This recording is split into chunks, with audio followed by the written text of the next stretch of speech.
the deserted island. The woman managed to catch a few small fish, but she didn't eat a bite but mashed all the fry into the sea. When the smell of blood gradually spread, the woman stood on the shore with a sharpened stick, as if waiting for something, and soon a shark appeared at her feet and she hit it with her stick. Jara thought she would catch the shark and eat it, but she didn't. Instead, she hoisted the freshly caught shark high into the air and hid herself in a bunker, staring at the food that was not far away. It's not that she wasn't hungry, because a few days ago when she was stranded on a deserted island, she had fired a flare, and where the red light flashed, she seemed to see a scary creature. So to be on the safe side, she decided to use the shark as bait to test it. But Jara fell asleep without realizing it, and when he woke up again, the shark was long gone. So it seemed that the monster did exist. The next day, after burying the bodies of his companions, Jara used what was left of his supplies to build a simple life raft. The idea proved to be too naive, as a life jacket and a suitcase alone would have made it impossible to complete the challenge, not to mention the difficulty of balancing the raft with enough buoyancy. So the plan had to be abandoned. As darkness approached, Jara found another dead tree to enter in order to protect herself from a sudden attack.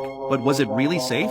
In the second half of the night, strange noises came from all around, and then the trunk of the tree began to roll over and over again. Jara didn't dare to make a single sound, because any movement might provoke the monster. So Jara spent the night in despair, with her only shelter in a state of disrepair. And not only did she have to find a new home, but she also needed a weapon to defend herself. While she was busy, she suddenly noticed a body floating in the distance from the sea. The body of a companion that Jara had buried not long ago, except that the lower half of the body had disappeared, and from the bite marks it looked like the monster had done it. Of course, this is just a guess. In order to further confirm whether the monster is human and his habits, Jella used the same method to hang the body up high, while he cats in the sand pit to observe. As night fell, the creature actually appeared and ate the other half of the body. Now Jara could conclude two things. Firstly, the monster only feeds at night, and secondly, she lives in the sea and is not very good at climbing trees, so Jara had to get her tent set up on high ground before the sunset. After all the preparations were made, she was able to put her mind at ease, but what Jara didn't expect was that the monster was not only good in the water but also had an extremely sensitive sense of smell, and at night he began to attack Jara so frantically that Jara abandoned her new home and started to run for her life along the beach. The next day,